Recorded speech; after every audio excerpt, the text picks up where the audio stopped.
بسم اللہ الرحمن الرحیم۔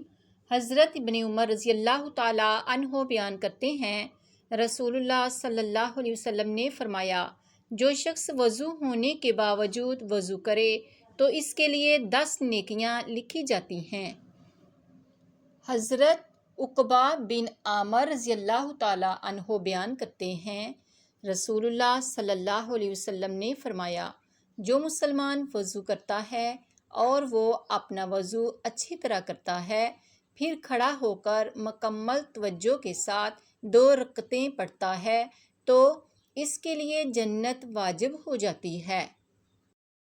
زید بن اسلم رحمۃ اللہ علیہ اس آیت مبارکہ یا ایھا الذین آمنوا اذا قمتم الی الصلاۃ فاغسلوا وجوہکم وایدیکم الی المرافق وامسحوا برؤوسکم وارجلکم الی الکعبین۔ اے ایمان والو،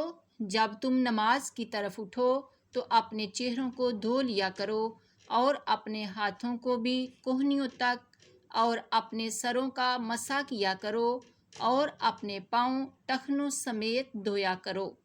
تو حضرت زید بن اسلم رحمۃ اللہ علیہ اس کی تفسیر میں کہتے ہیں کہ اس سے مراد یہ ہے کہ جب تم بستروں سے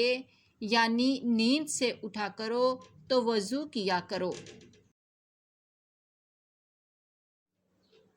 سیدنا جابر بن عبداللہ رضی اللہ تعالیٰ عنہ سے مروی ہے کہ نبی کریم صلی اللہ علیہ وسلم نے سمندر کے بارے میں فرمایا، اس کا پانی پاک کرنے والا ہے اور اس کا مردار حلال ہے۔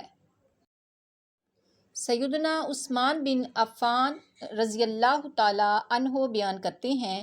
کہ رسول اللہ صلی اللہ علیہ وسلم نے فرمایا، جس نے وضو کیا اور مکمل وضو کیا، پھر فرض نماز ادا کرنے کے لیے مسجد کی طرف گیا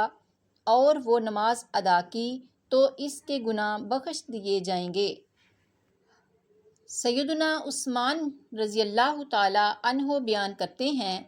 کہ رسول اللہ صلی اللہ علیہ وسلم نے فرمایا، بے شک جب بندہ وضو کرتا ہے اور مکمل وضو کرتا ہے، پھر نماز شروع کر دیتا ہے اور مکمل نماز ادا کرتا ہے تو وہ اپنے گناہوں سے اس طرح پاک ہو جاتا ہے جیسے اپنی ماں کے پیٹ سے ابھی باہر آیا۔